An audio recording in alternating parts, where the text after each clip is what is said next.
Kung marami ang nag-aasam ng anak ay meron ding iilan na hindi pa handang maging magulang.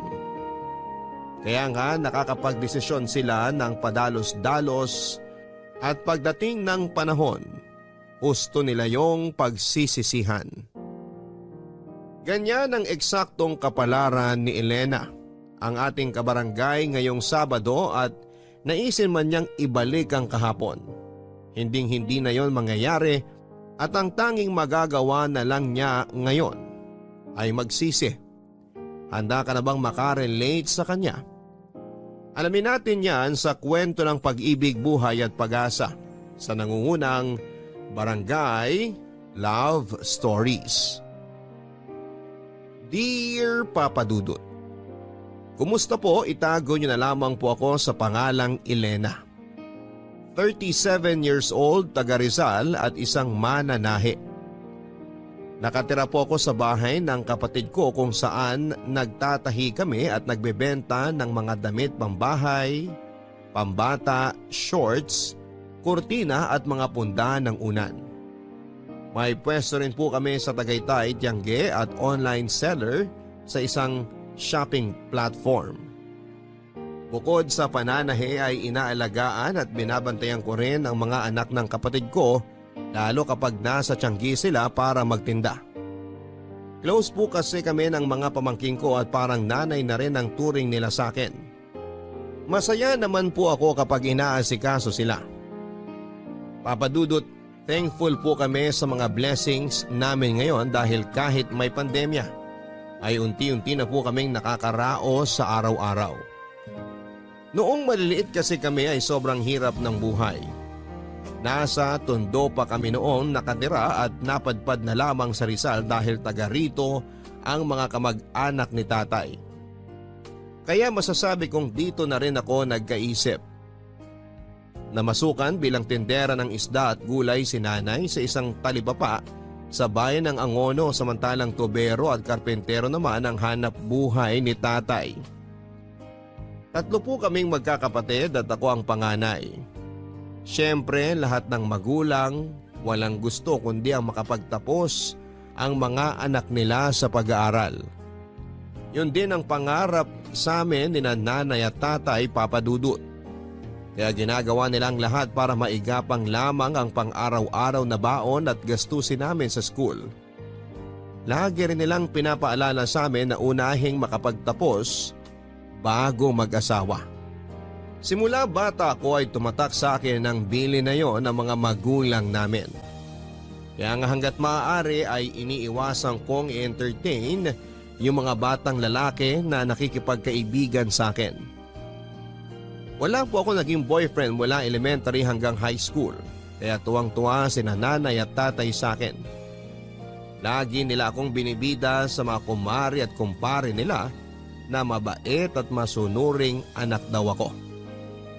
At hindi raw sila makapaghintay na makagraduate ako sa college nang sa wakas ay magkaroon na ng profesional sa pamilya namin. Hanggang sa tumungtong ako sa ika-19 na taong gulang. Tanda ko nasa second year college ako sa kursong education nang makilala ko si Dexter. Dati siyang tourism student pero nag-transfer sa course namin. Mas matanda siya sa akin ng 3 taon. Bali 22 years old na po siya that time. Mabait po si Dexter at mabilis kaming nagkapalagayan ng loob. At makaraan ng ilang buwan, lumalim po ang aming pagkakaibigan.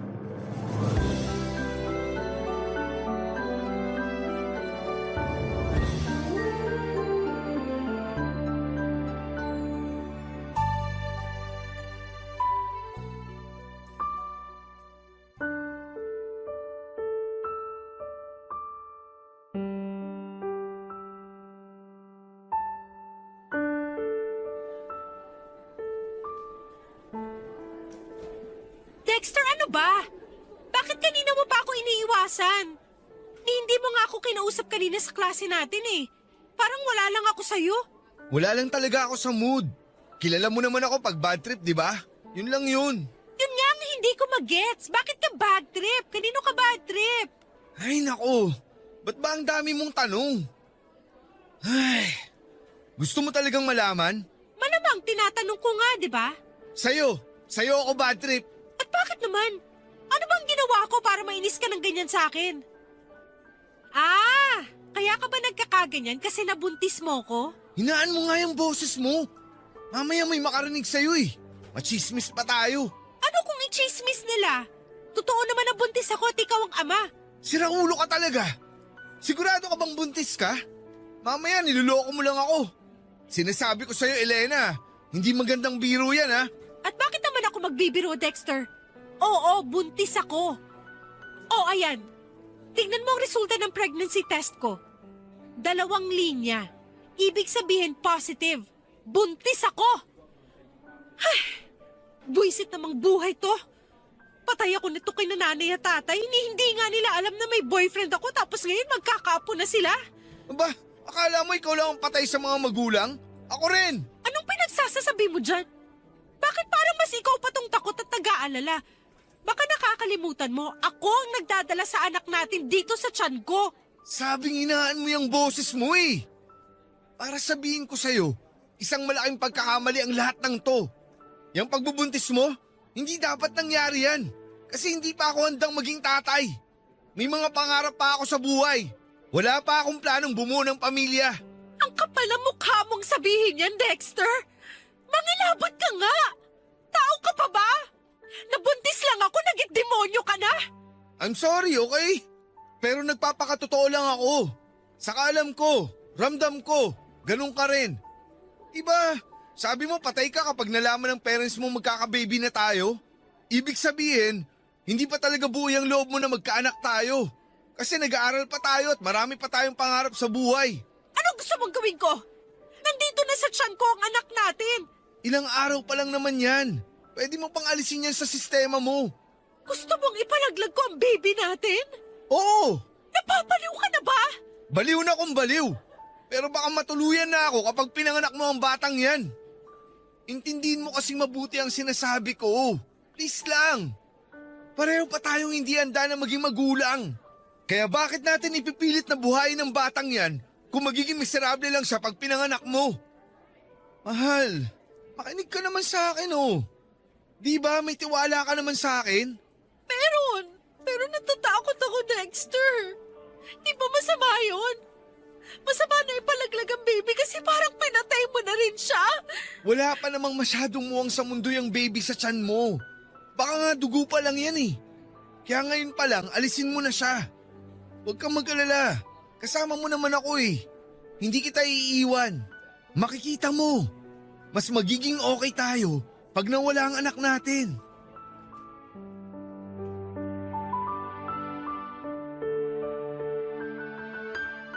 Papa Dudut, alam kong malaking kasalanan sa Diyos ang pagkakasundo namin ni Dexter na ipalaglag ang baby namin. Pero pareho po kaming lito at desperado ng panahon na yon.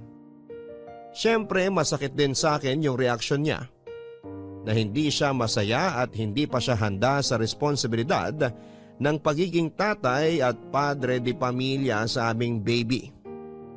Aaminin ko na para akong pinagsakluban ng langit at lupa dahil pinamukha niya sa amin ng magiging anak niya. Na malaking pagkakamali yung nangyari sa aming dalawa. Naging kami po ni Dexter, Papa Dudut, pero sekreto lamang po yun, lalo sa parents namin. Kung may nakakaalaman, mga barkada lang po namin at nag-promise naman sila na hindi ipagkakalat. Fast forward. Dahil sa aming kapusukan ay may nangyari sa amin at nagbunga po yun. Ang totoo ay hindi pa rin po talaga ako handa na maging magulang dahil meron pa akong pangarap na makapagtapos ng college. Maging lisensyadong guro at makapagturo. Hindi ko po yun matutupad kung meron akong anak na aalagaan. Kaya natuloy po ang pagpapalaglag ko sa baby namin ni Dexter sa tulong ng kakilala ng isang kaibigan namin. Pagkatapos noon ay bumalik po sa dati ang relasyon namin ni Dexter na parang walang nangyari. Kaya lang hindi pa nagtatagal simula nang mag-decide kaming alisin sa tiyan ko ang anak namin ay napansin ko na biglang nanlamig ang relasyon namin ni Dexter. Yun naman pala ay meron po siyang nilalanding babae na isang HRM student. Siyempre may tenga ang lupa, may pakpak ang balita. May nakapagtimbre sa akin na kakilala ko sa course na yon. Na napapansin nilang may katext lagi ang naturang babae at hindi nagtagal ay nalaman nila kung sino ang lalaking kalandian nito.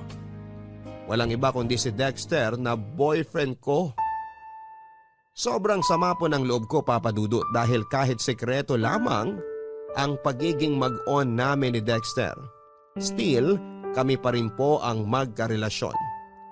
Galit na galit ko siyang kinumpronta ng araw na yon.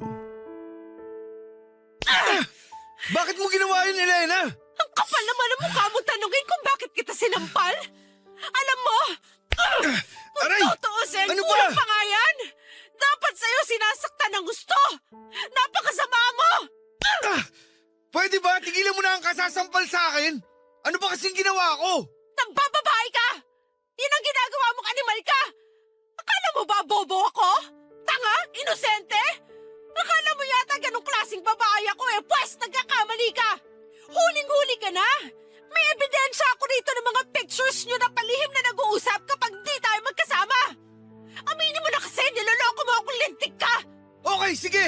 Inaamin ko. Napakasama mo, Dexter! Napakademonyo mo! Elena, ano ba? Kung mag-eskandalo ka ng ganyan, baka patulan na talaga kita. Mahiya ka nga. Mamaya may makarinig pa sa atin tapos isipin nag-aaway tayo. Aba, bakit? Mukha ba tayo nagkakasiyahan dito ngayon? Tsaka teka nga, bakit parang ang yabang mo pa dyan? Inamin mo na nga na nambababae ka pero parang ang dating normal lang yun sa'yo? Paano naman kasing hindi ako titingin sa iba? Ganyan ang ugali mo. Habang tumatagal, nakakabwisit ka na, alam mo ba yon? Ang dali mong magselos. Lahat na lang pinagseselosan mo. Barkada ko, classmates natin. Tapos nasasakal na rin ako sa relasyon nating dalawa.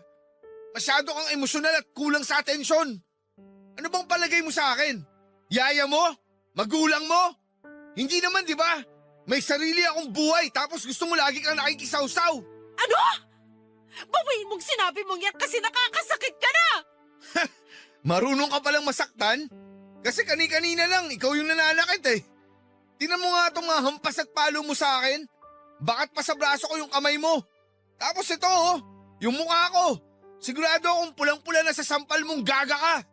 Ano na lang sasabihin ko sa parents ko pag nagtanong sila kung napaano to? Hindi ko naman yan gagawin sa'yo kung naging matino ka lang sana. At hindi ka nang bababae. Tigilan mo na nga ang paninisi sa akin. Saka hindi ako mambababae kung hindi ka aastang baliw at siraulo dyan. Hindi mo ako pag-aari. Kung magpapatuloy ka sa ganyang ugali mo, maghiwalay na lang tayo. Ayoko na sa'yo kasi nakakasawa at nakakaumay ka. Dexter naman! Huwag mo namang sabihin yun! Huwag mo akong iwan at huwag mo ako ipagpalit sa iba! Hindi ko kasi kaya kapag nangyari yun, please lang! Ang gusto ko lang naman, ako lang! Ayoko nang may kahati sa'yo kasi sakit ka lang dapat! Baliw! Siraulo! Sinabing hindi mo ako pag-aari, lintik ka! Mabuti pa, dyan ka na! Alis na ako at huwag kang susunod sa akin! Nakakabwisit yung pagmumukha mo! Dexter! Please, wag ka umalis! Wag mo akong iwan!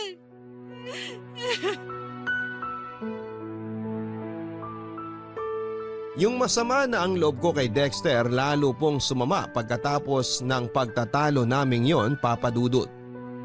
Sa isip ko sa aming dalawa ako at wala nang iba ang mas may karapatang magalit at maghinanakit dahil sa katarantaduhan niya.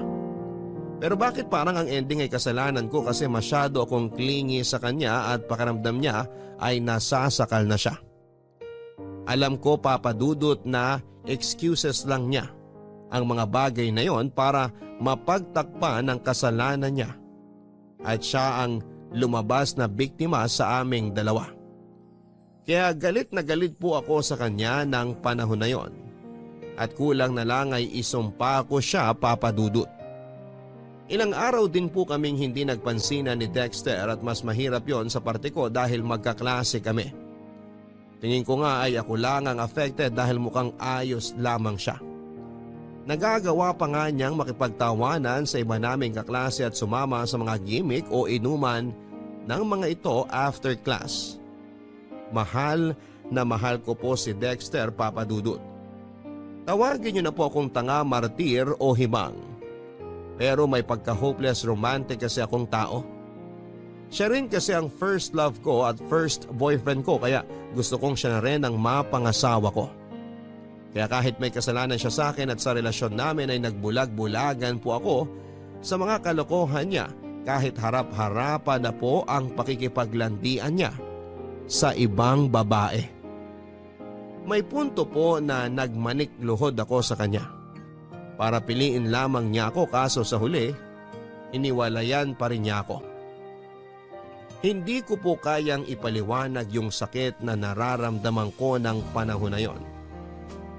Daig ko pa ang sinaksak ng libu-libong patalim sa dibdib, sa braso, sa binti at sa katawan, pero buhay pa rin ako at nasasaktan.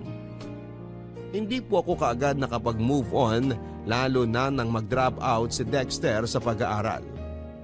At nawala na lang bigla. Ang resulta, nawalan po ako ng gana. Tumigil na lamang ako sa pagpasok sa klase namin at hindi ko na natupad ang pangarap ng mga magulang namin na makapagtapos ako sa kolehiyo. Papa Dudut, disappointed po kasi sa akin ng parents namin at kitang-kita ko ang kalungkutan sa mga mata nila nang mag-decide akong tumigil na ng tuluyan sa pag-aaral. Nahihirapan po kasi akong mag-concentrate sa klase namin at para bang gusto ko na lamang magkulong sa bahay namin at magmukmok. Siyempre, palaisipan sa pamilya ko ang pinagdadaanan ko ng panahon na yon. Akala pa nga ni nanay ay may sakit ako. Kaya nangutang pa siya sa amo niya ng pera. Mapa-check up lamang ako sa doktor. Pero normal po ang mga medical test result ko. Kaya nakahinga ng maluwag si nanay. Sinabi ko sa kanya na huwag na siyang mag-alala sa akin dahil magiging okay din ako. Pagkalipas ng ilang buwan ay nag-decide po ako na tigilan na ang pagmumukmuk ko. Pero imbes na bumalik ang gana ko sa pag-aaral ay naisipan ko maghanap ng mapapasukang trabaho para makatulong sa mga magulang namin. Nag-apply po ako sa mga convenience store at swerteng natanggap ako bilang cashier. Tapos ay nagtrabaho din po ako sa fast food bilang all-around crew.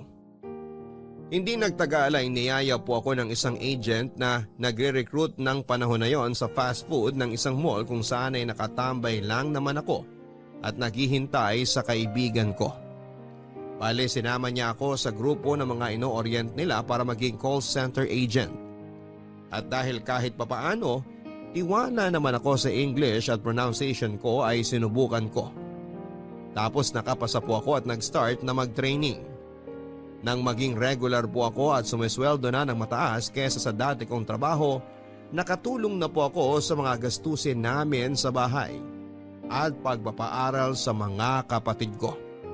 Kahit papaano ay naging proud po ako sa sarili ko dahil nakikita ko nagkakaroon ng direksyon ng buhay ko. 1.5 taon na po ako noon bilang call center agent nang maglaro ang tadhana. Kung kailan kasi tuluyan na ako naka-move on kay Dexter na first love and first boyfriend ko, ay saka naman biglang nag-cruise ang landas naming dalawa, Papa Dudut.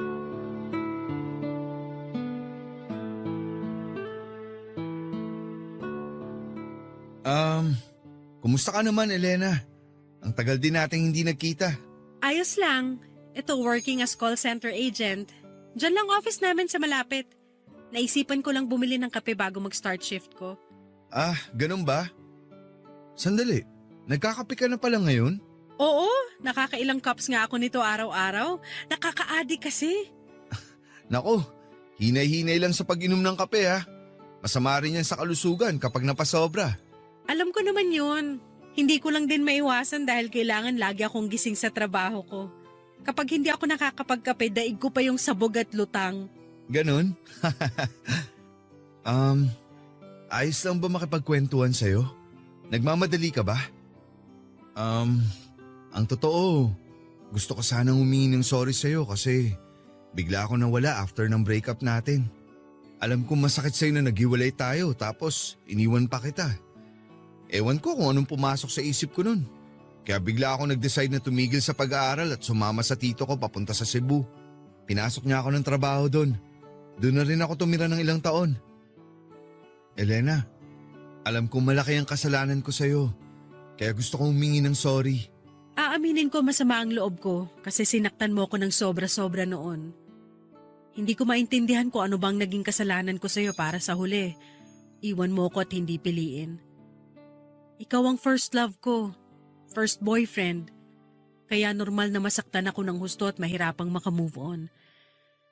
Siguro, tinanggap ko na lang talaga na hindi tayo para sa isa't isa at merong nakalaan sa ating iba. Teka, maiba ako. May asawa ka na ba? Mga anak? Wala. Wala akong anak at mas lalong wala akong asawa. Sinubukan ko manligaw. Nagka-girlfriend naman ako pero iba ka pa rin, Elena. Sobrang ibang-iba yung relasyon natin at hindi ko yun mahanap sa mga babaeng nakasama ko. Alam ko lahat ng mga kasalanan at pagkukulang ko sa'yo. At sa maniwala ka o hindi, pinagsisihan ko yun ng gusto. Kung maibabalik ko lang ang kahapon, hindi kita sasaktan at hindi kita iiwanan. Kaso wala eh. Nagpakagago ako. Imposibleng matama ko pa yung mga maling nagawa ko. Mga bata pa tayo noon kumpara sa edad natin ngayon. Siguro mas nag-mature na tayo. Tsaka pinatawad na kita, Dexter. Hindi ko man maintindihan yung mga dahilan mo noon kung bakit mo yun nagawa. Hinayaan ko na lang na tulungan ako ng panahon na maghilom. Tapos sino mag-aakala na magkikita tayo ulit, di ba? Napaka mapaglaro ng kapalaran. Oo nga eh. Pero naniniwala ako na may dahilan ng pagkikita nating to. Pero ikaw ba? Meron ka na bang asawa o kahit man lang boyfriend? Wala akong asawa. Wala rin ako mga anak. At mas lalong wala akong boyfriend ngayon.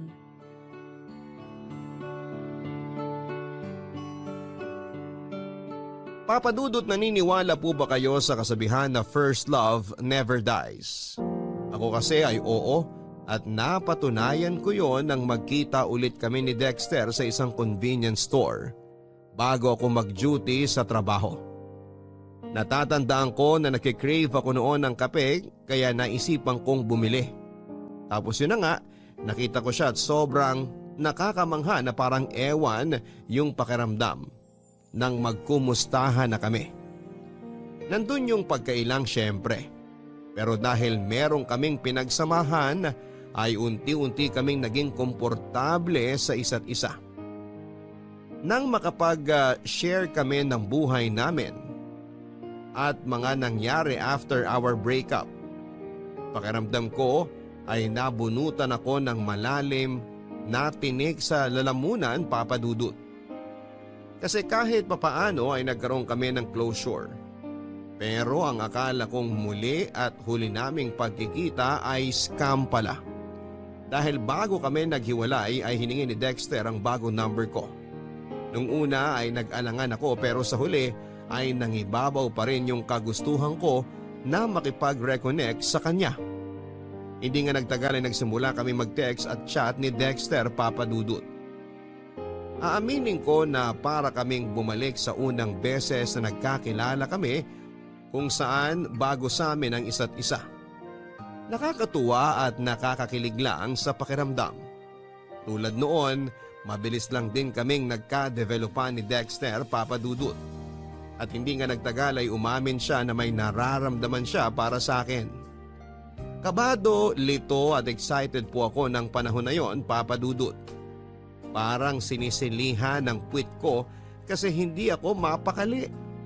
Ang bilis at ang lakas ng tibok ng puso ko na para bang bumalik ako sa pagiging teenager. Ewan ko, Papa Dudut, pero iba yung hatak ni Dexter sa akin. At bagaman natatakot na ulit akong masaktan, kaya pinipigilan ko ang puso ko na mahulog sa iba.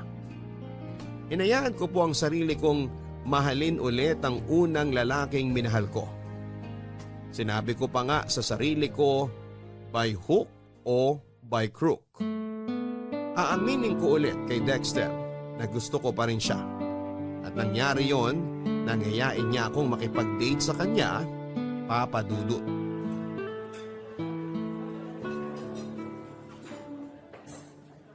Elena, thank you ah. Thank you saan? Sa pagpayag mong lumabas kasama ko. Bakit naman ako hindi papayag? Siyempre, hindi kasi ako sigurado kung, alam mo na, kung pareho pa rin tayo ng nararamdaman sa isa't isa. Ano ba to? Ang totoo kasi niyan, may feelings pa rin ako sa'yo. Tulad ng sinabi ko nung nagkita ulit tayo, iba ka sa lahat. At hindi ko mahanap sa iba yung katulad ng relasyon natin dati. Kaya nga sabi ko sa sarili ko, ngayon na nagkita ulit tayo, parehong single at walang commitment, tapos pumayag ka rin makipag-date sa akin ayoko nang sayangin yung pagkakataon na binigay sa akin ng Diyos para bumawi sa'yo at itama ang mga mali ko. Sana hindi ka masyadong nabigla sa mga sinabi ko, Elena. Ano ka ba? Ayos lang. Actually, hindi lang ikaw ang may gustong aminin. Ako rin. May aaminin ka rin? Ano yun? Nakikinig ako. Ikaw rin kasi, malakas pa rin ang impact mo sa akin. Ewan ko ba? Hindi ko may paliwanag. Nung naghiwalay tayo, ginawa ko talaga lahat para kalimutan ka. May mga nanligaw sa akin, oo, pero hindi pa rin kita mapakawalan sa puso ko. Siguro nga, kinukumbinsi ko lang ang sarili ko na nakamove on na ako sa'yo. Na nakamove on na ako sa relasyon natin, kahit hindi naman talaga. Masaya ako nung nagkita ulit tayo. Kabado rin syempre kasi hindi pa ako ready na marinig mula sa'yo na pamilyado ka ng tao. Pero matapos mong sabihin na wala pang ibang babaeng nakahihigit sa akin dyan sa puso mo, umasa ako na baka may chance pa tayo, Dexter. Tingnan mo nga naman oh. Nakakatuwang isipin na sinadya talaga na magkita tayo ngayon para bumawi sa isa't isa. Pangako, Elena, magiging mas mabuting boyfriend ako. Ngayon na tama na ang panahon para sa ating dalawa. Walang araw na hindi ko ipagsisigawan sa mundo kung gaano ako kaswerte na dumating ka sa buhay ko. Yun kung hahayaan mo akong ligawan kita. Ano, payag ka? Walang problema. Pumapayag ako. Basta promise mo sa akin na hindi mo na ako sasaktan katulad dati. Kasi kahit paano may takot pa rin sa puso ko. Pero syempre mas nananaig yung pagmamahal ko para sa'yo. Mahal din kita, Elena. Sobrang mahal. Pangako, magiging good boy na ako. Araw-araw kitang uunahin. Tiwala na akong mas magagawa at mapapatunayan ko na yun ngayon. Kasi nasa tamang edad na ako. Di hamak na mas mature na ako mag-isip kaysa noon. Kaya huwag kang mag-alala. Ligtas ka sa akin. At salamat pala sa pagkakataon. Huwag ka nang mag-thank you. Reserve mo na lang yan pag sinagot na kita. Ang tanong, sasagutin nga ba kita? Teka, di ba mutual na yung feelings natin? Oo, pero depende pa rin yun sa panliligaw mo. Naisip ko kasi baka magbago pa ang isip ko kaya dapat galingan mo. Matagal na yata akong magaling. Alam mo yan. Oo, at mayabang din. Kumain na nga tayo bago pa lumamig tong mga pagkain. The best daw ang steak nila rito. Oh, heto, tikman mo. Susubuan kita.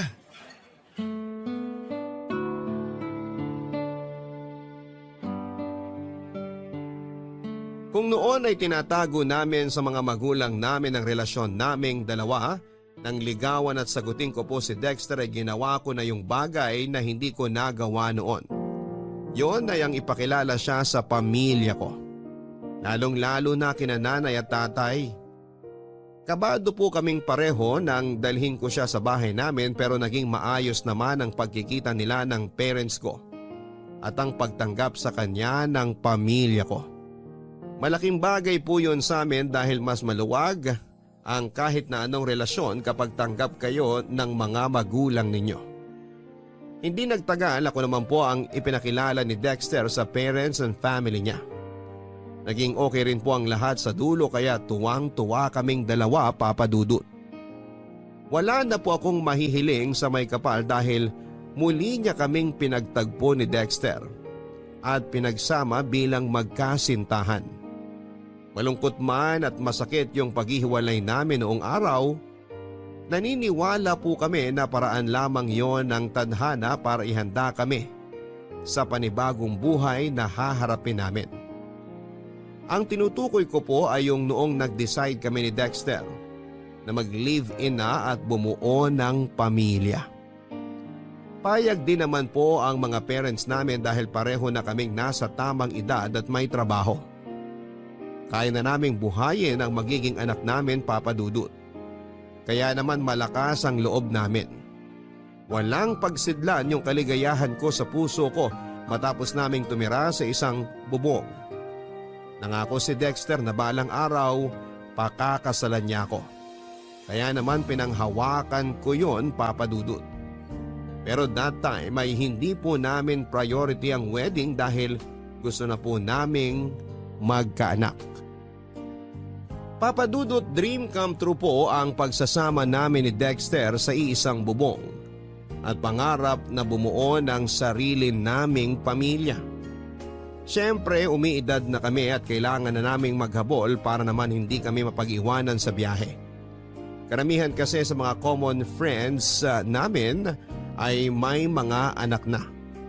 Oo, nandun yung inggit kaya nga ang magka-baby ang priority namin that time. Ang sabi ko noon sa sarili ko ay tama na ang panahon at pagkakataon kung saan ay pwede na kaming bumuo ng sarili naming pamilya. Kaya simula noon ay ginabi-gabi po namin ni Dexter ang pagsisiping, Papa Dudut. Umaasa po kasi kami na makakabuo kami kaagad kapag ginawa namin yon. Lumipas nga ang ilang buwan at wala pa ring nabubuo sa sinapupunan ko, Papa Dudut. May punto na pareho na kaming frustrated ni Dexter dahil consistent naman ang sex namin. Tapos pareho rin kaming healthy and capable. Alam ko yon dahil yon ang pakiramdam ko, Papa Dudut. Regular din kasi ang menstruation ko kaya dapat mas malaki yung chance na mabuntis ako. Pero lagi pong negative ang resulta ng pregnancy test kaya nalungkot kami ng husto. May isang beses na na-delay ako sa menstruation ko at akala namin ay buntis na ako. Deep inside ay nagse-celebrate na kami ni Dexter dahil umaasa kaming sa wakas ay dininig na ng Diyos ang matagal naming panalangin sa Kanya.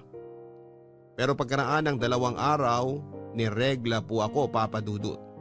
Kaya gano'n na lamang ang disappointment namin ni Dexter. Pero hindi pa rin kami sumuko. Sinubukan pa rin po namin kahit paulit-ulit na kaming nabibigo. Ganon naman talaga ang buhay.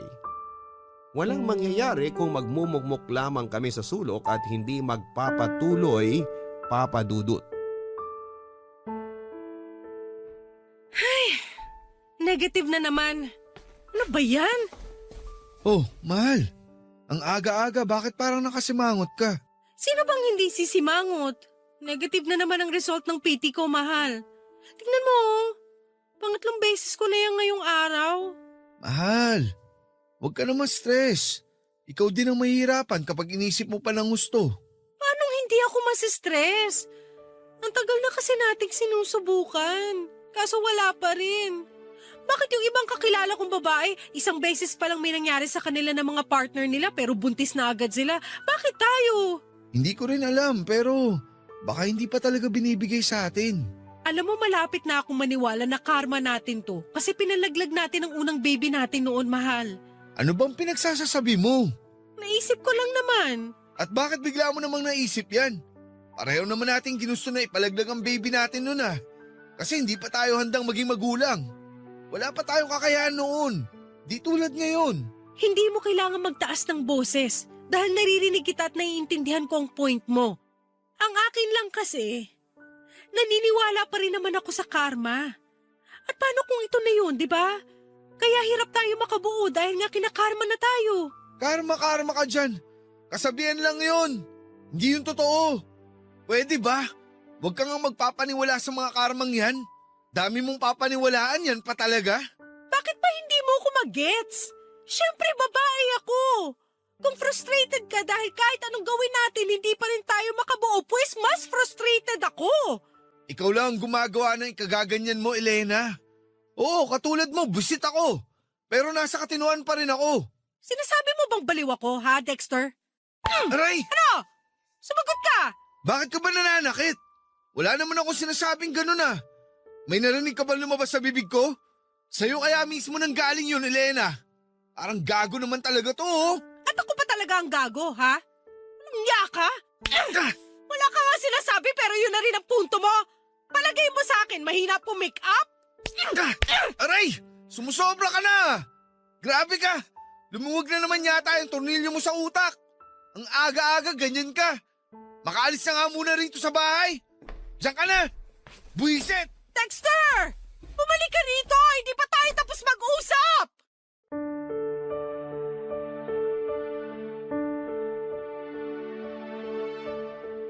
Aaminin ko, Papa Dudut, na matapos ang realization ko na yon sa posibilidad ng mababang tsansa na makabuo kami ni Dexter ay mas doboble ang frustration na nararamdaman ko sa kaloob-looban ko.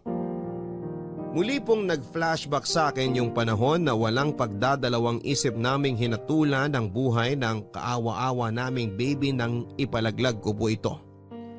Walang gabi simula noon na hindi ako umiyak bago matulog, Papa Dudut. Tuwing umaga na lang ay nagigising ako na mugto ang mga mata at paos ang boses. Tapos madalas ay nagagalit at naiinis sa akin si Dexter dahil madrama at maarte daw ako. Isang beses nga ay sinabihan niya akong magpatingin sa OB para malaman namin kung may problema ako sa matres. Kahit natatakot ay sinunod ko po ang gusto niyang mangyari. Doon ko po nalaman ang sagot sa tanong ko, Papa Dudut. Hindi ko na po i-detalye ang findings ng doktor sa akin pero isa lang ang sigurado. May kinalaman ang pagpapalaglag ko noong araw sa dahilan kung bakit hirap po akong mabuntis ng panahon na yon. At matapos ko pong sabihin kay Dexter ang resulta, imbes na simpatya, awa o pagdamay sa kalagayan ko, galit, panunumbat at paninisi ang initial reaction niya. Bagay na mas nagpalala pa ng matinding sakit at kalungkutan na nararamdaman ko ng panahon na yon.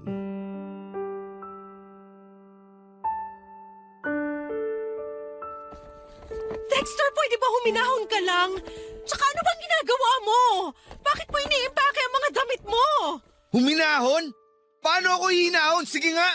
Pagkatapos mong sabihin sa akin na nagka-problema yung matres mo dahil sa pagpapalaglag mo noon, ano bang reaksyon ang inaasahan mo? Matuwa? Pwes, tong mukhang to, tuwang-tuwa ba? Nakakainis ka, Elena! Ikaw pala ang may problema kaya hindi pa rin tayo nakakabuo. Hindi ko naman kasalanan yun ah. Hindi ko rin ginusto, Dexter. Sana naman intindihin mo ang sitwasyon. Ewan ko kung paano gagawin yung sinasabi mo pero nahihirapan na akong intindihin ka. Tapos malalaman ko pa yung resulta ng test mo. Lalo na ako nabwisit sa'yo. Kaya nga naisip kong umalis muna rito sa bahay eh. Kasi ayaw kita makita o makasama. At saan ka naman pupunta? Kahit saan. Doon sa bahay ng kumpare ko.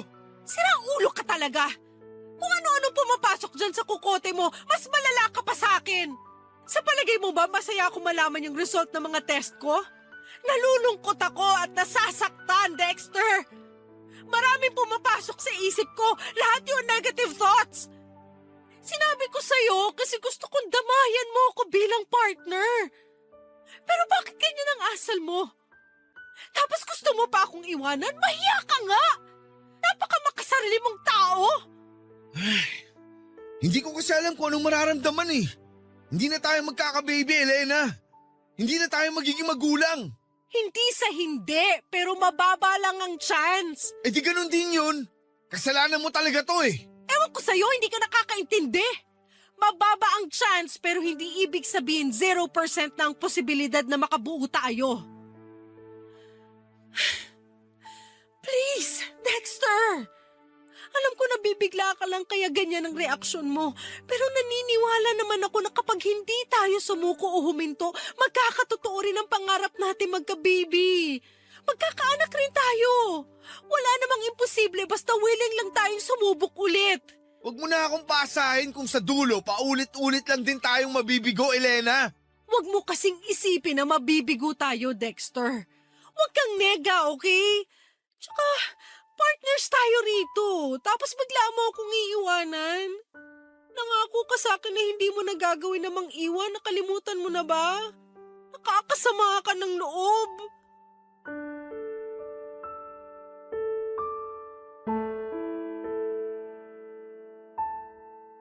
Matapos sabihin sa akin ni Dexter na hihiwalayan niya ako dahil hindi kami makabuo, ay nataranta po ako ng husto at kinain ng matinding takot, Papa Dudut.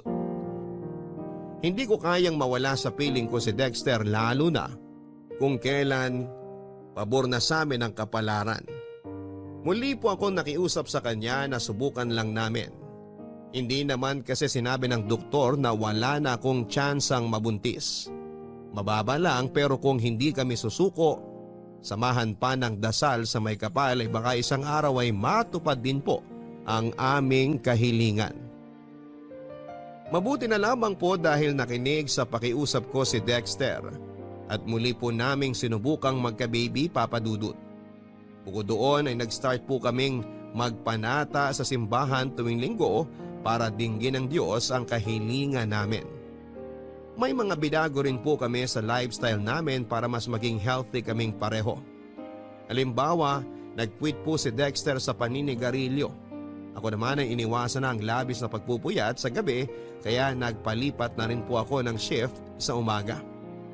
Hindi na rin ako masyadong nagkakape at mas madalas akong kumakain ng gulay at masusustansyang pagkain. Mabilis po na lumipas ang 2 taon na punong-puno ng pag-asa at pagkabigo. Sa wakas, nangyari ang matagal na naming gustong mangyari ni Dexter. Yon ay nang mabuntis na ako, Papa Dudut. Sobrang saya po naming dalawa ni Dexter, Papa Dudut. Dahil sa wakas ay nagkatotoo na ang matagal naming hiling. At yon ay nang sabay naming makita ang 2 guhit sa pregnancy test kit na ilang beses naming inulit, makasigurado lamang na tama at positibo talaga ako. Naiyak pa nga ako noon matapos yakapin ng mahigpit ni Dexter, Papa Dudut. Kasi sino ba naman ang hindi magiging emosyonal, hindi ba? Ang tagal-tagal naming hinintay ang sandaling yon kung saan ay mabubuo na ang aming munting pamilya. Anak na lamang po talaga ang kulang sa aming pagsasama. Kung maingat na po ako noong bago ako mabuntis, mas naging maingat po ako during my pregnancy, Papa Dudut. Ganon din si Dexter sa akin, hanggat maaari ay lagi niya akong sinasamahan sa check-up ko sa OB ko. May point na pinag-resign niya rin ako sa work para hindi nakukompromiso ang kalusugan ko, pati na ang baby. Hindi nga nagtagal ay unti-unti po akong nagkaroon ng baby bump, kaya lalo kaming naging masaya at excited ni Dexter. Mabilis po na lumipas ang ilang buwan, kabuwanan ko na. At ng araw na mga anak ako, nasa tabi ko lamang po si Dexter, Papa Dudut, kaya nabawasan yung takot at pangamba ko. Hi, mahal. Handa na ang hapunan. Thanks, mahal. Kaso parang hindi ko kayang umalis sa tabi ng baby natin. Tingnan mo kung gaano siya ka-cute. Naku! Oo nga eh. Ang himbing ng tulog niya. Para siyang anghel. Ilang araw pa lang tayong nakakauwi rito sa bahay galing ospital. Pero mukhang komportable na siya agad. Akala ko nga maninibago siya eh. Mukhang mabilis naman siyang naka-adjust. Ay, hanggang ngayon hindi pa rin ako makapaniwala na may baby na tayo, mahal. Dati hinihiling at pinagdarasal lang natin siya, pero ngayon tingnan mo, kapiling na natin siya. Kahit ako hindi rin makapaniwala, mahal. Minsan nga tinatapik-tapik ko pa ang mukha ko kasi baka nananaginip lang ako. Sampalin mo nga ako para magising na ako kung panaginip man to. Patawa ka rin, no? Seryoso ako doon. Pangako, gagawin ko ang lahat ng makakaya ko. Maibigay lang sa anak natin ang lahat ng pangangailangan niya. Alam kong hindi ako perpektong tatay, pero sisiguruhin kong hindi ako magkukulang. Magtatrabaho ako ng mabuti at kikita ng pera para pagandaan ang kinabukasan niya. Alam ko namang gagawin mo yon dahil mahal mo ang anak natin, Dexter. Hindi lang mahal. Sobrang mahal. Ang tagal natin siyang hinintay. Akala natin hindi na siya darating. Pero mabuti na lang hindi tayo sumuko. Salamat, Elena. Kasi hindi mo rin ako sinukuan ng mga panahon na ayoko na. Ay, nahihiya talaga ako sa'yo eh. Dahil sa inasal ko ng mga panahon na yon. Naduwag ako. Para akong hindi lalaki. Alam ko na kung may pagpipilian ka, hindi mo naman yun sasabihin. Lito at naguguluhan ka lang din noon. Naiintindihan kita, mahal. Ngayong natupad na ang pangarap natin maging isang buong pamilya, wala na akong mahihiling pa. Ako rin. Ikaw at ang anak lang natin sapat na mahal. Walang gabi simula nung malaman kong buntis ako sa kanya na hindi ako nagpasalamat sa Diyos. Akala ko hindi niya pakikinggan ang panalangin ko dahil nakagawa tayo noon ng kasalanan. Pero totoo na mapagpatawad siya dahil binigay niya sa atin ang anak natin. Hindi lang ikaw ang may pangako kay baby, mahal. Ako rin meron. Anak, salamat kasi dumating ka sa buhay namin ng papa mo. Hindi mo alam kung paano mo kami binago. Dahil sa'yo, nagkaroon ng direksyon ng buhay namin. Dahil sa'yo, natupad ang pangarap namin ng papa mo na magkaroon ng pamilya. Ikaw ang kukumpleto sa amin, anak. Pangako, aalagaan, mamahalin at ibibigay namin lahat ng pangangailangan mo. Tama ang mama mo, anak. Mahal na mahal ka namin. Sobrang mahal ka namin. Totoo po na malaki ang nagbago sa buhay at pagsasama namin ni Dexter, Papa Dudut, matapos dumating ang aming anak. Mas naging responsable kaming magulang dahil gusto naming ibigay ang best namin para sa kanya. Kapansin-pansin din na mas ginanahan si Dexter sa pagtatrabaho dahil nag-promise siya sa amin ng anak niya na ibibigay niyang lahat ng pangangailangan namin. Papa Dudut, ako naman ay naging mas responsableng nanay. Bukod sa pagdating ng baby namin at tuluyang pagiging buo ng aming pamilya. Meron pa pong isang blessing na dumating sa buhay namin ni Dexter. Yon ay walang iba kundi ang maikasal kami at ganap na naging mag-asawa. Mabilis po na lumipas ang 3 taon. Naging masaya po ang aming pamilya, Papa Dudut. Kaso sino mag-akala na panandalian lang pala ang kasiyahang yon dahil nang sumunod na taon, nangyari ang ni sa hinagap ay hindi namin inaasahang mangyari ni Dexter. Yon ay matapos na ma-diagnose na may leukemia ang anak namin. Papa Dudut, dahilan para bawian po ito ng buhay during her medication. Masyado pong mabilis ang mga pangyayari at wala sa amin ni Dexter ang nakapaghanda. Bilang magulang na namatayan ng anak, kulang po ang salitang masakit para i-describe ang nararamdaman namin ng husband ko, Papa Dudut. Nang mga panahon na yon ay parang gusto na rin naming mamatay. At hanggang sa libingan ng anak namin ay hindi po namin siya mapitawan. Ngunit kasabay ng pagkawala ng anak namin, meron pa po palang matinding pagsubok na darating sa buhay at pagsasama namin ni Dexter. Bagay na lalong nagpadurog sa puso ko, Papa Dudut.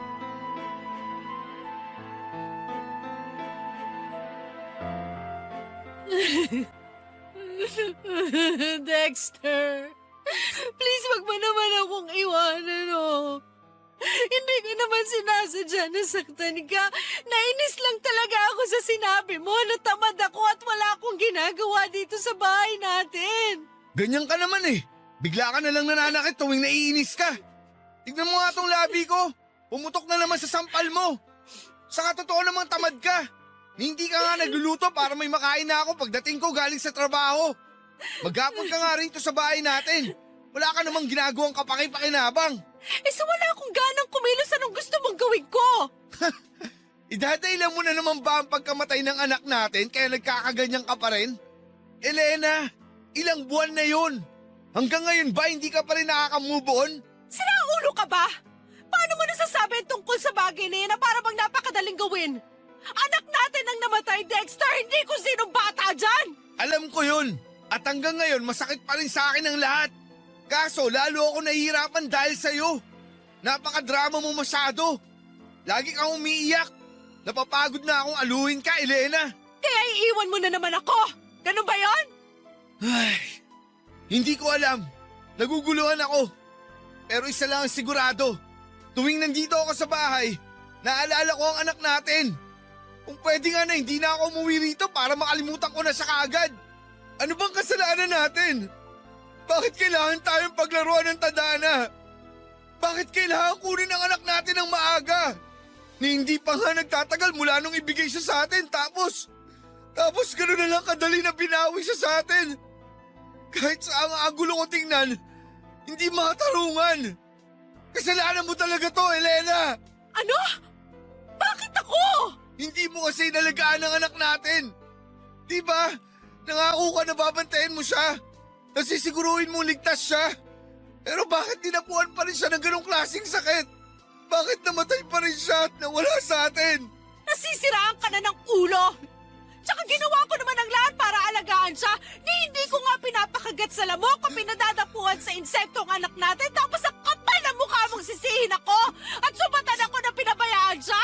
Mahiya ka nga, Dexter! Kahit na anong sabihin mo, kahit na anong katuwiran mo, hindi na may babalik ang buhay ng anak natin, Elena. Naisip ko, wala na rin saysay na magsama pa tayo sa isang bubong. Kaya nakapag-desisyon na ako iwanan ka. Dexter naman! Ngayon mo pa talaga naisip yan samantalang dapat nga magkasangga at magkasama tayo sa buhay. Wala na ang anak natin. Pati relasyon at pagsasama natin bilang mag-asawa gusto mo rin mawala at masira? Bakit naman ganyan?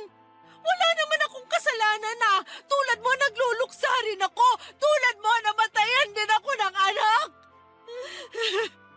Huwag ka naman maging unfair sa akin! Huwag mo akong dramahan! Buwisit ka! Dexter! Dexter, please naman huwag kang umalis! Huwag mo akong iwan, oh! Please! Dexter, nagmamakaawa ako sa'yo! Magbabago ako! Hindi na kita sasaktan! Magiging masipag na rin ako rito sa bahay! Please naman, Dexter, huwag ka nang umalis! Maawa ka naman sa akin! Wala na nga ang anak natin!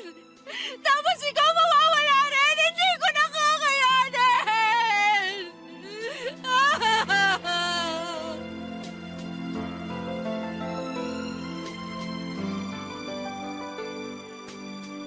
Hindi na po talaga maayos ang relasyon namin ni Dexter ilang linggo matapos mailibing ang anak namin, Papa Dudut.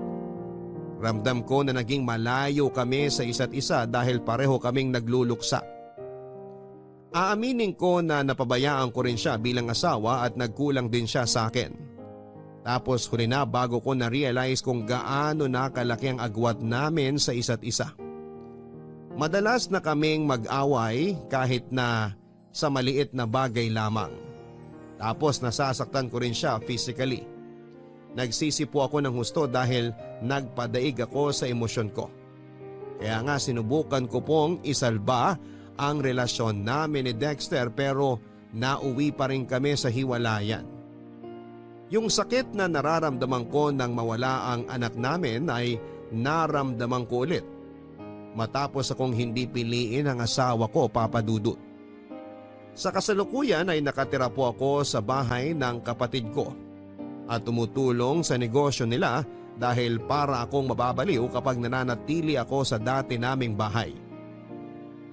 Hanggang sa ngayon ay aaminin ko na may mga gabi pa ring umiiyak ako bago matulog at paulit-ulit kong tinatanong ang Diyos kung totoo bang mag-isa na lamang ako sa buhay dahil kinuha na niya ang aking anak at nagkahiwalay na naman kami ni Dexter. Mukha lang po talaga akong matatag pero malapit na akong masiraan ng ulo. Hindi ko mapigilan ang sarili kong isipin na hinatulan na ako ng langit dahil sa kasalanang nagawa ko nang minsan ngunit walang kapatawaran. Kaya malaking bagay po na nakapagbahagi ako ngayon sa programa ninyo upang mabawasan ang sakit ng pinagdaraanan ko, Papa Dudut. Maraming salamat po kung sakaling mapili po ninyo ang sulat ko at sana'y patuloy pong i-bless ang Barangay Love Stories para makapaghatid po kayo ng magandang storya ng buhay. Ang inyong forever kapuso at kabarangay, Elena.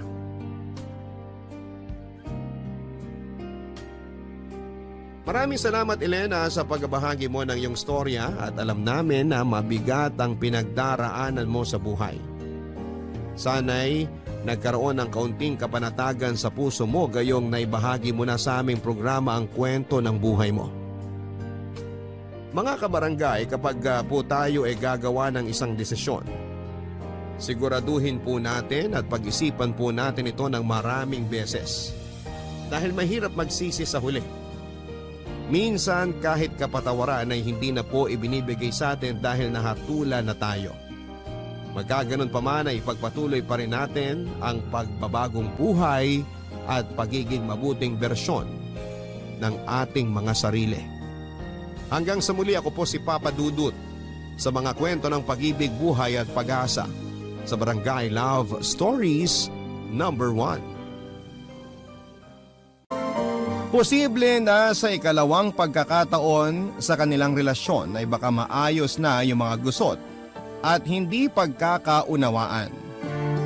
Ikaw, kapuso, naranasan mo na bang makapagbigay o mabigyan ng second chance?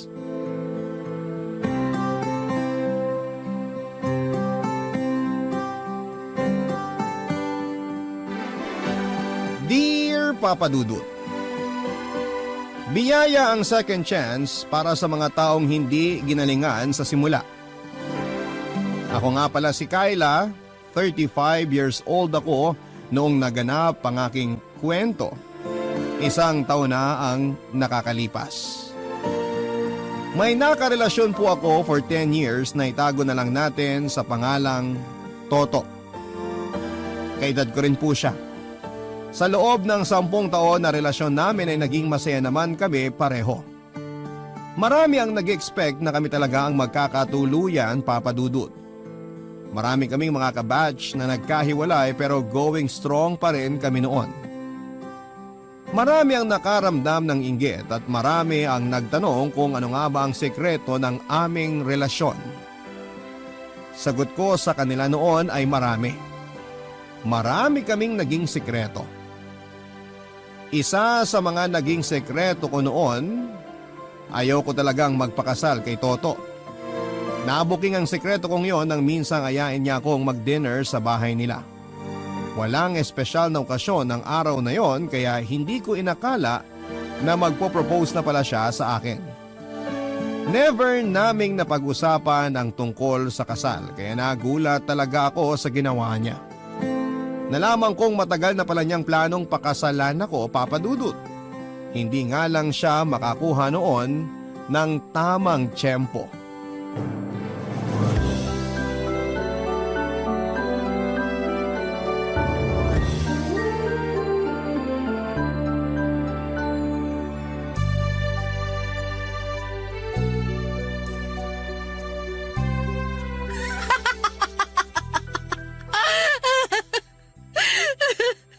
Grabe! Muntik nang maubos yung lakas ko sa kakatawa. Tipirin mo ang lakas mo. Mahaba pa ang gabi. Paabot naman ng tubig. Mamaya ka na magtubig. Ito na lang muna kay kang unahin mo. Mapapawi ba uhaw ko dyan? Sige na. Try mo na tong cake. O sige na nga. Akin na. Oh, ayan. Simulan mong kainin sa gitna, ha? Bakit sa gitna? Basta. Ang weird mo. Pero sige. Sisimulan ko ng kainin, ha? Masarap, ha? Saan mo ito nabili? Anong nabili? Akong gumawa niyan. Talaga ba? Marunong ka? Teka, titikman ko ulit, ha? Baka nagkamali lang ako nung unang subo ko. Masarap talaga. Tsaka, teka, parang may nakagat ako. Check mo kung ano naagat mo. Ano kaya yun? Sing-sing? Bakit may sing-sing sa cake? Anong ibig sabihin nito? 10 taon na rin tayo, Kayla. Sa loob ng 1 dekada, wala akong ibang minahal at gustong mahalin kundi ikaw lang. Toto, Sa totoo lang, unang buwan pa lang natin, naramdaman kong ikaw na yun eh. Ikaw na yung gusto kong makasama hanggang pagtanda. Ang babaeng magiging ina ng mga anak ko. Kahit gaano pa sila karami. Toto, teka lang. Alam ko dapat dati pa ako nag-propose bago ka mag-30. Yun din kasi ang buyo sa akin ng mga kabatch natin eh. Sabi kasi nila, issue nyo raw yung mga babae. Toto, makinig ka muna. Pero sa tingin ko, perfect lang yung timing ko ngayon. Pareho na tayong stable sa mga buhay natin. Tsaka di ba, nagawa na rin naman natin halos lahat ng nasa bucket list natin? Meron pang isa sa bucket list ko na gusto kong gawin. Bago ko tuloy ang maging masaya. Ano yun? Pwede natin pagtulungan dalawa kapag mag-asawa na tayo. Makipaghiwalay sa'yo. Ha? Sorry, Toto. Dapat matagal ko nang sinabi sa'yo to. Hindi ako handa sa'yo. Kung hindi ka handa magpakasal ngayon, naiintindihan ko. Baka marami ka pang gustong gawin o kaya gustong i-explore. Kaya gets ko na... Kailangan ko nang i-explore ang buhay ng mag-isa. Nawala ka. Anong ibig mo sabihin? Ayoko na, Toto. Mag-break na tayo. Ang labo naman, Kayla. Hindi malabo. Malinaw sa akin na ito talaga yung gusto ko. Bakit yan ang gusto mo? Kasi hindi na ako masaya. Alam mo, kung dahil lang to sa biglaang proposal ko sa'yo, sige, sorry, binabawi ko na. Kunwari, wala na lang nangyaring proposal. Okay na ba tayo? Akin na yung singsing. Itatago ko muna hanggang maging ready ka na. Hindi na ako magiging ready pa sa'yo kahit kailan. Kasi ayoko na. Pwede bang tanggapin mo na lang yon? 10 years tayo. Wala sa tagal ng pagsasama yon. I'm sorry, Toto. Pero bakit? Saka na lang natin pag-usapan. I'm sorry, aalis na ako. Kayla, sandali! Ilang beses akong kinulit ni Toto sa totoong dahilan kung bakit ako nakipaghiwalay sa kanya. Ang sinabi ko lang ay hindi na ako masaya. Sinabi ko na kailangan kong mapag-isa dahil 10 years akong nakulong sa relasyon namin. Hindi siya nakontento sa mga sagot ko, Papa Dudut. Sa totoo lang, kahit naman ako ay hindi rin nakontento. Aaminin ko na kaya ako nakipaghiwalay kay Toto dahil hindi naman ako sigurado sa kanya umpisa pa lamang. Nadala lang din ako noon ng kagustuhan kong makasabay sa mga kaidaran ko na may mga karelasyon na. Naging kami kahit na hindi ako attracted sa kanya. Sinubukan ko lang. Nagstay pa rin ako kasi masyado nang komportable ang buhay ko na kasama siya. Kahit na hindi ko naman nakita ang future ko sa kanya. Sa mga unang araw na nakipaghiwalay ako sa kanya ay nakaramdam ako ng freedom. Nakahinga ako at nakatulog ako ng maayos. Matagal din kasi akong nabother sa feelings ko para kay Toto. Pero noong nagawa ko ng makipaghiwalay sa kanya, pakiramdam ko ay naging malaya na talaga ako. Doon ko napagtanto na tama ang desisyon kong iwanan na siya, Papa Dudut. Kahit nakaramdam ako ng konsensya dahil pinatagal ko ang relasyon namin para lamang sa wala. Alam kong nasaktan ko siya, Papa Dudut, pero mas nanaig sa akin na tapusin ang lahat kesa umasa pa siya.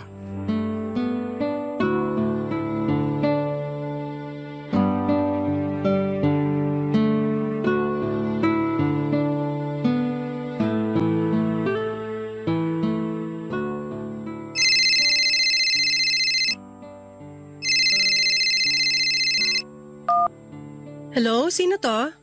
Hi, Kayla. Mabuti naman after 2 weeks, sinagot mo na rin ang tawag ko. Toto? Ikaw ba yan? Oo, bagong number ko. Ay wait, additional number ko. Bakit kailangan mo magdagdag ng number?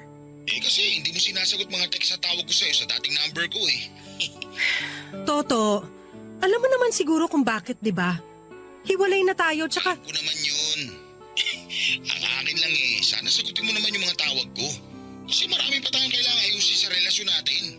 Wala na tayong relasyon. Ang ibig ko sabihin, may mga kailangan pa tayong asikasuhin after nang naging relasyon natin. Tulad ng, Yung bakasyon natin sa Aurora 2 weeks from now. hala, oo nga. Kahit ako rin munti ko nang makalimutan. Kung hindi lang ako nag-check ng mga lumang bills ko sa credit card, baka nasayang na to. So paano to? Meron ka bang maisasamang iba? Iba? Sa atin yun Alam mo naman kung bakit hindi na tayo pwedeng tumuloy sa bakasyon na yun, di ba? Oo, alam ko, pero sayang kasi. Sinubukan mo bang tawagan para ipa-cancel? Para mabawi na lahat ng nabayaran mo? Ginawa ko na yan. Ang sinabi, 20% na lang daw may ibabalik dahil malapit na raw yung check-in date natin. Unfair naman yung 20% lang ang ibabalik nila. Dapat buo mong mababawi yun. Nasa rules nila Nabasa ko rin doon sa pinirma kong sinend nila. O paano na to? Anong gagawin natin? Pwede naman na ituloy na lang natin. Sayang kasi yung mga nagastos. Pareho pa naman tayong kuripot. Hindi na wise na magbakasyon at magsama pa tayong dalawa. Ipasa na lang natin sa iba. Wala akong kakilala mapagpapasahan Gawa natin ang paraan yan. Kakausapin ko yung mga kaibigan ko. Dapat ikaw din alok mo sa mga kaibigan mo. Kailangan maibenta natin yan. Kailangan ko rin ng pera.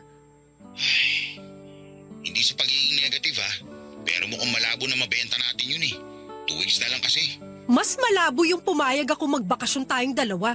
Parang diring-diri ka makasama ako Sorry, Toto. Ang gusto ko lang namang sabihin, dapat hindi na tayo magsama pa sa kung ano man. Kailangan natin ng oras na malayo sa isa't isa para makamove on at masanay na tayo. Siguro nga. Sige, tawagan ulit kita kapag nakahanap na ako. Pakisagot yung tawag ko Walang ghosting. Okay, bye. Bye! Hindi na ako nagsayang pa ng oras. Naghanap kagad ako ng pwedeng pagpasahan ng tour package na nabili namin ni Toto dati. Pinost ko pa nga sa Facebook pero lahat yon ay puro nag-inquire lamang at hindi na ako binalikan pa. Meron namang iba na interesado pero gustong kunin sa presyong palugi. Siyempre hindi ko naman yon pinayagan. Pinakiusapan ko na nga ang mga kakilala ko pero lahat sila ay tumanggi. Nagbiro pa nga yung iba at sinabing baka may curse daw ang vacation package na nakuha namin. Dahil naghiwalay kami at baka ganun din daw ang mangyari sa kanila. Nawala na ako ng pag-asa na mabibenta pa ang tour package namin yon, Papa Dudut. Napakalapit na rin kasi ng date ng bakasyon kaya hindi ko naman masisisi yung mga taong sinubukan kong alukin. Hindi rin naman kasi prepared ang budget nila. Wala ring mapagbentahan si Toto kaya naman nakapag-decide na kaming ituloy na lamang ang bakasyon namin yon. Hindi ako sang-ayon lalo't na-feel ko na baka gamitin ni Toto yon para makipagbalikan sa akin. Kung hindi lang talaga ako mahigpit noon sa pera, talagang pababayaan ko na yung naiambag ko doon sa tour package na yon, Papa Dudut. Barangay Love Stories. Barangay Love Stories. 2 araw bago ang nakatakdang bakasyon namin, Papa Dudut. Nagkita muna kami ni Toto para maging klaro lahat ng mga detalyeng kailangan namin. Napansin kong malaki ang pinayat niya mula noong last ko siyang nakita. Napansin ko rin ang kakaibang ngiti sa mga mata niya noong nakita niya ako. Natakot ako. Baka nga gumawa siya ng paraan para ipilit ang sarili niya sa akin sa bakasyon na yon. Hinanda ko na lamang ang sarili ko sa mga gagawin kong pagtanggi sa kanya oras na subukan niyang makipagbalikan sa akin. Naging awkward ang simula ng pagkikita namin dahil naaalala ni Toto na yung fast food kung saan kami nagkita ang same na fast food kung saan kami unang nag-date bilang magkarelasyon. Sinubukan nga niyang pahabain ang usapan tungkol sa memory ng first date namin. Pero tinapos ko na kaagad yon. Ayoko magkaroon pa siya ng dahilan para hindi makamove on sa akin. Medyo nasaktan siya pero kailangan kong gawin yon, Papa Dudut.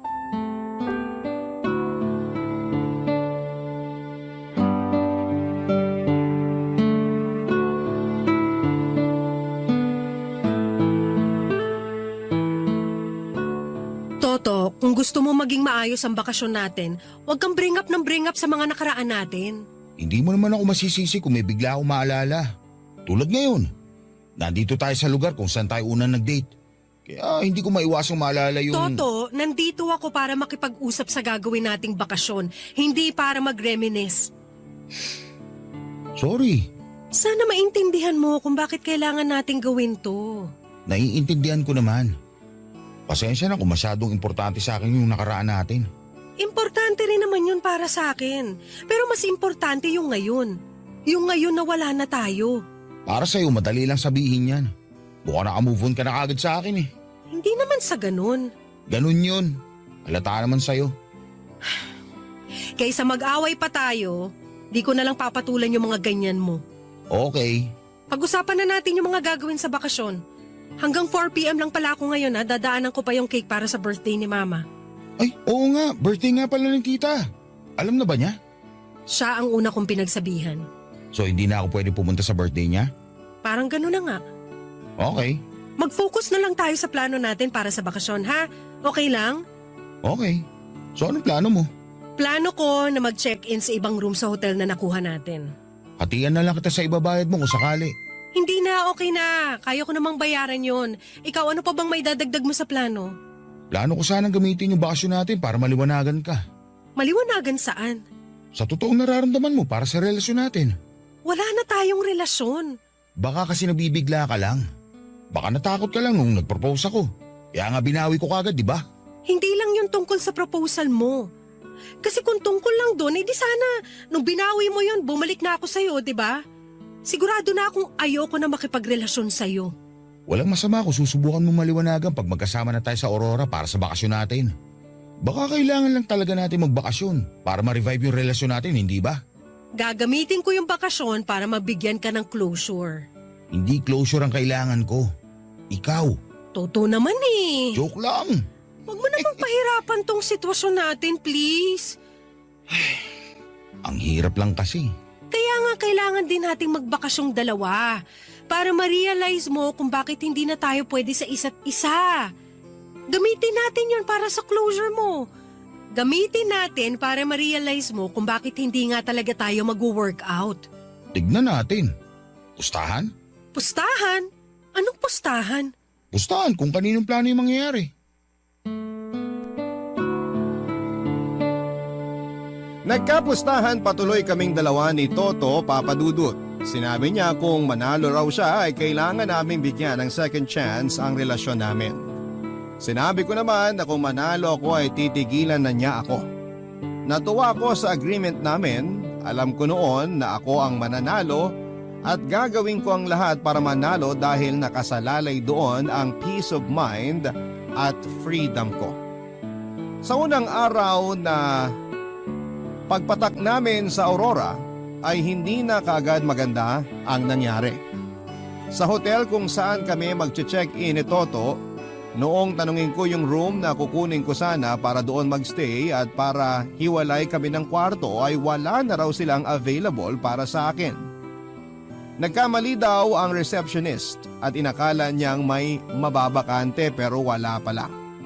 Napagod na rin kami sa biyahe kaya hindi na kami nakipagtalo pa at pumayag na lamang akong magstay sa kwartong nabook naming dalawa ni Toto noon. Sinabi niya sa akin na mas makakatipid daw kung iisang kwarto na lamang kami. Sinang-ayunan ko naman ang sinabi niya dahil nagtitipid nga rin ako noon, Papa Dudut.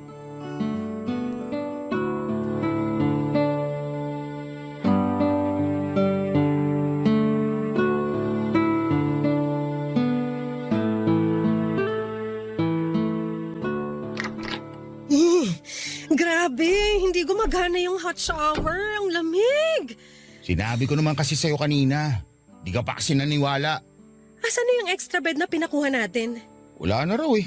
Paanong wala na raw? Nakuha na raw lahat ng extra bed. Yung ibang bed naman nila, pinalinis daw. Bukas pa raw pwede makuha o baka sa makalawa. Hala, hindi pwede. Wala tayong choice kung hindi magtabi. Ayoko. Bakit? Natatakot ka ba matukso sa katawan ko, ha? Ang kapal mo rin, no? Pinapatawa lang kita. Ikaw naman, masyado ka seryoso. Kasi unang araw pa lang natin dito, ang dami ng palpak na nangyari. Relax ka lang. Maiga ka na. Matulog na tayo para bukas maaga tayo magising. Oh, sampart ka ng kama. Hindi tayo pwede magtabi, Toto. Bakit naman? Kasi break na tayo. Sus, ano naman ngayon? Kasi weird. Hindi na dapat nagtatabi ang di magkarelasyon. Ano ba naman, Kyla? 10 years tayo naging magkarelasyon. Nasanay na tayo magkatabi.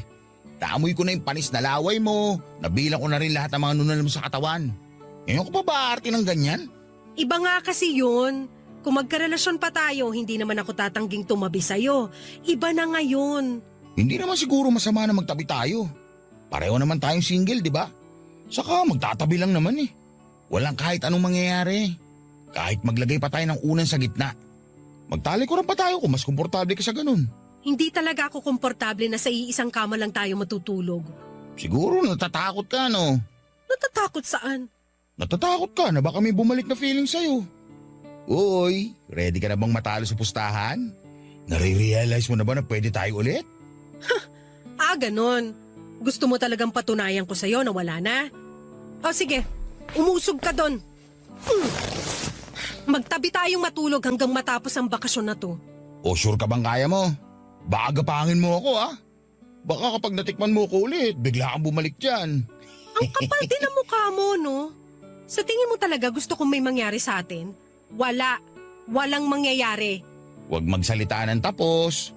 Naku, alam mo. Kahit mga ilangan ng katawan ko, hindi kita kakalabitin. Manigas ka. Ay, talaga?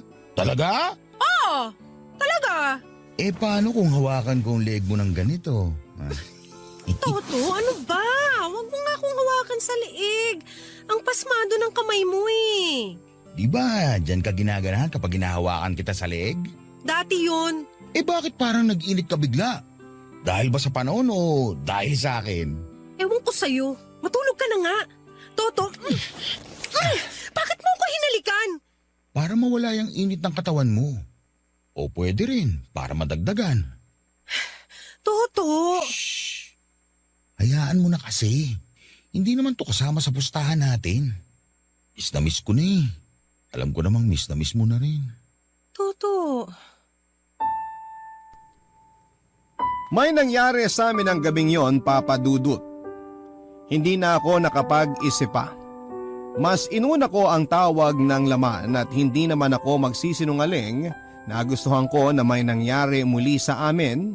Sexually compatible rin kasi kami ni Toto. Isa yon sa mga dahilan kung bakit nahirapan akong bitawan siya. Saka siya ang nakauna sa akin. Kaya rin mahirap tapusin yung relasyon namin dahil nangako ako sa sarili ko dati na kung sino ang makakauna sa akin ay siya na dapat yung huli. After na may mangyari sa amin ay pinag-usapan namin na hindi dapat yon makaapekto sa desisyon naming dalawa. Hindi ko naman sinara ang pintuan na may posibilidad muli na may mangyari sa amin lalo't hindi pa sanay ang mga katawan namin. Love Stories. Barangay Love Stories. Naging masaya at komportable muli kami sa isa't isa dahil sa bakasyon na yon, Papa Dudut. Naalala ko tuloy yung friendship namin. Naging friends muna kami dahil pareho kaming church servers. Akala ko dati ay friend lang ang tingin ni Toto sa akin noon pero isang araw ay bigla niyang inamin na gusto niya ako. Nahiya akong tumanggi noon dahil ginawa niya yon sa harapan ng mga kasamahan namin sa simbahan. Lahat sila noon ay boto na maging karelasyon ko si Toto. Wala nga akong nagawa kundi ang payagan siyang maging karelasyon ko kahit na wala pa akong feelings para sa kanya ng mga panahong yon. Natutunan ko naman siyang mahalin nung tumagal na pero hindi naman ganon kalalim. Kaya hindi ko rin nakita ang sarili ko na siya na ang makakasama ko sa panghabang buhay. Nang hinayang ako sa pagkakaibigan namin, sana pala ay hindi na lamang ako nahiyang tumanggi sa inoffer niyang relasyon. Naisip ko na siguro ay maayos pa rin kami kung hindi ko naisip na makipagrelasyon sa kanya. Pero nandun na yun eh. Kailangan ko na lamang harapin yung consequences ng pagpasok ko sa relasyon namin. Hiniling ko na lamang na sana after ng bakasyon ay makapag-isip-isip na si Toto na mag-move on na. Hiniling ko rin na kapag nakapag-move on na siya, sana'y maging friends muli kaming dalawa, Papa Dudut.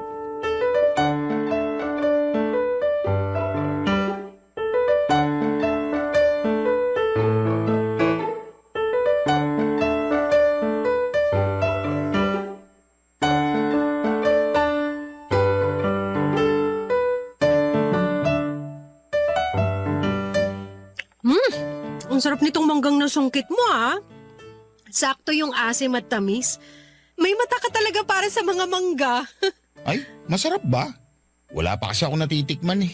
Ay, hala, sorry. Mukhang mauubos ko na. Anong muka? Naubos mo na kaya? Mukhang balat na lang yung makakain ko. Wala ka nang tinira. Sorry na. Alam mo namang kahinaan ko ang mangga. Lagi na lang ganito ang role ko sa'yo. Tagabalat ng mangga. Tapos ikaw, kain lang ng kain. Ako pa'y maghuhugas ng pinagkainan mo. Sorry na nga. O sige, sa'yo na yung last na babalatan mo. Bigla ako tuloy na alala. Ay, wag na lang pala. Nakakainis, ah. Mag-overthink pa ako sa ginagawa mo. Baka kasi magalit ka eh. Ano ba yun? Wala. Naalala ko lang kasi nung nabuntis ka. Toto, Naalala ko lang kasi halos araw-araw mangga yung gusto mong kainin. Nung una akala ko paborito mo lang. Tapos after a month nalaman natin buntis ka. ayoko na sanang balikan yan. Kahit naman ako ayoko na rin. Masakit sa akin na nakunan ka. Wala man lang ako nung nawala ang baby natin. Mas maganda na nga rin na nakunan ako. Ha? Anong maganda ron? Gusto mo nawala ang baby natin? Eh kasi alam ko namang hindi tayo magkakatuluyan eh. So alam mo na dati pa? 4 years ago na yun ah. Dati mo pa naramdaman na ayaw mo na talaga sa akin? Sabi kasing wag nang pag-usapan eh. Hindi. Pag-usapan natin ngayon. Closure yung gusto mo ibigay sa akin, di ba? Di ba gusto mo manalo sa pustahan natin? Gusto mo talagang malaman yung totoo. Oo. Simulan mo yan sa umpisa. Mula nung nalaman nating buntis ako, natakot ako. Kasi na-feel ko na talagang hindi ako ready na makasama ka habang buhay. Doon ko naramdaman na ayoko na sa relasyon natin. Kaya pinagdasal ko na sana baka pwedeng bawiin ng langit yung pinunla niyang baby sa tiyan ko. At nangyari, nakahinga ako mula nun. Wow! Naging masaya ka pa pagkatapos? Mali man pero oo. Kasi nawala na ako ng nag-iisang dahilan para magstay sa'yo. Pwede na ako makawala sa'yo. Yun ang unang pumasok sa isip ko. Kating-kati ka na palang iwan ako. Bakit? 10 taon tayo, Kyla. 10 taon. Hindi ko alam. Basta naramdaman ko lang. Lalo na nung nabuntis ako. Hindi ako masaya at hindi ko tanggap na magkakaroon tayo ng anak. Lalo na't hindi naman ako sigurado kung gusto kitang makasama habang buhay. Baliktad pala tayo. Kasi ako nung nabuntis ka, doon ko napatunayan na gusto na kita makasama habang buhay. Ilalatag ko na lahat ha. Nakunan ako dahil rin siguro sa sobrang stress na naramdaman ko. Kakaisip na ayoko talaga sa baby sa sinapupunan ko. Na-stress ka? Paano ka na-stress? Alagang Paano tayo? Eh nakadepende pa naman ang pamilya mo sa'yo. at ngayon issue pala sa'yo yung pamilya ko? Matagal na. Hindi ko gusto na lahat sila nakadepende sa'yo. Anong maibibigay mong future sa pamilya natin? Para yun lang. Kaya ko naman pagsabayan ng sustento ko sa'yo at sa pamilya ko eh. Anong para yun lang? Malaking bagay sa akin yun. At alam mong in the long run, magiging problema natin ang pera dahil kakapusin ka. Alam mo, wag mo nang gamiting excuse yung pamilya ko para ma-justify yung pakikipag-break mo sa akin. Isa lang yan sa mga dahilan kung bakit ako nakipaghiwalay sa'yo. Pero sa totoo lang, marami pa. At ang maliliit na dahilan na yun lumaki. Hanggang sa isang araw, hindi ko na kayang dalhin pa. Kaya ka nakipaghiwalay. Oo. Okay, Anong okay? naintindihan ko na. Tara na, balik na tayo sa hotel. Mag-impake na tayo. Tapos na tong bakasyon na to. May nanalo na. May balak pa sana kaming puntahan noon pero napaaga ang pagbalik namin ng hotel. Hindi kami nag-imikan at naramdaman ko yung pait at galit ni Toto sa akin. Naintindihan ko naman ang kalagayan niya, isang bagsakan kung sinabi lahat ng nararamdaman ko at hindi ganoon kadaling tanggapin yon. Ako naman kahit papaano nakahinga ng maluwag dahil sa wakas, naamin ko na rin yung matagal ko nang tinatago. Pagkarating namin sa hotel ay nagpalit lang si Toto at saka lumabas nang hindi nagpapaalam sa akin. Hindi ko na rin alam kung saan siya nagpunta, Papa Dudut. Kailangan niya siguro noon ng oras para mag-sink in sa kanya lahat ng mga sinabi ko. Ako naman ay nagstay lang sa hotel at inayos sa mga gamit namin. Bumalik si Toto bandang 2:00 ng madaling araw at naramdaman ko pang tumabi siya sa akin pero nakatalikod naman. May tensyon sa pagitan namin bukod sa una na nakapagitna. Nakonsensya tuloy ako sa mga sinabi ko, Papa Dudut. Lalo't naramdaman kong hindi pa handa si Toto sa mga sinabi ko. Kinabukasan ay wala pa rin kaming imikan. Hanggang sa terminal ay hindi pa rin ako kinausap ni Toto.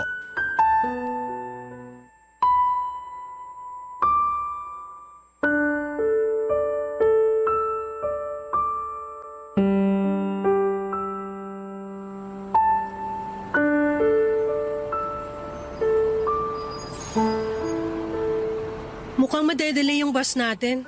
Alam ko. Di ba sinabi na kanina nung dispatcher? Sinubukan ko lang namang kausapin ka. Para saan pa? Alam ko masama loob mo sa mga sinabi ko kahapon. Okay na. Huwag na natin pag-usapan. Gusto ko lang walang bitterness na... Gusto mo pa rin talagang pag-usapan, no? O sige. Galit ako sa'yo kasi sarili mong anak ayaw mong ilabas sa mundong to. Dahil hindi ka ready mag-commit sa akin. Dinamay mo pa talaga yung magiging anak sana natin. Sa ayaw at gusto natin, damay talaga siya. Pero napaka-selfish mo para ipagdasal na wag mabuo yung bata. Yun yung naramdaman ko. Naging honest lang ako. Sana hindi ka na lang naging honest. Sana hindi ko na lang nalaman. Sinira mo yung pangarap ko na bumuo ng pamilya kasama ka. At least naliwanagan ka na, di ba? Ngayon alam mo na kung bakit hindi tayo pwede. Hindi lang maliwanag sa akin kung bakit yung magiging anak natin na walang kamalay-malay, nadamay. Alam kong mali na ipinagdasal ko yun pero nangyari na eh. Hindi ko naman pinalaglag yung bata. Kusang nawala sa akin kasi alam siguro ng tadhana na hindi pa ako ready. Kung una pa lang alam na ng tadhana na hindi ka pa ready, di sana hindi na buo, hindi ba? Baka pinagbigyan ka lang ng langit kasi kawawa yung bata kung mabubuhay sa piling mo na hindi ka pa ready mag-commit. Ready ako mag-commit pero hindi sa'yo. I'm sorry, Toto. Pero yun ang totoo. Panalo ka na. Ha? Di ba gusto mo na magkaroon ako ng closure sa bakasyon na to? Okay na. May closure na ako. Panalo ka na. Toto. Hindi ka pa ba masaya? Hindi na kita kukulitin. Hindi na ako makikipagbalikan sa'yo. Toto naman eh. Pagbalik natin ng Manila, makukuha mo na yung premyo mo. Tinotoo ni Toto ang sinabi niya, Papa Dudut. Pagkabalik namin ng Manila ay hindi na niya ako muling kinausap pa. Pinadala na lamang niya lahat ng natirang gamit ko sa bahay nila at kahit yung mga niregalo ko binalik niya. Naging desidido talaga siyang mag-move on dahil masyado siyang nasaktan sa closure na naibigay ko. Nanalo raw ako sa pustahan naming dalawa pero Papa Dudut ang hindi alam ni Toto noon ay pareho kaming nanalo pero pareho kaming magkaiba ang premyong nakuha. Naibigay ko na kay Toto ang closure na gusto niya, nanalo ako. Hindi na niya ako kinulit na makipagbalikan pa dahil din sa bakasyon naming yon ay naliwanagan ako. Naliwanagan akong may nagkukubli pa rin pala akong pagmamahal kay Toto. Nanalo siya pero hindi niya nakuha ang premyong napagkasunduan namin. Ang magkabalikan kaming dalawa. Huli na noong napagtanto kong nanalo rin si Toto sa pustahan namin. Hindi na niya ako kinausap muli habang ako ay umaasa na magkakaroon kami ng second chance na dalawa. Nagkabaliktad kaming dalawa at alam kong magiging gano'n na yon forever dahil ayaw na talaga ni Toto na magkaroon pa kami ng ugnayang dalawa.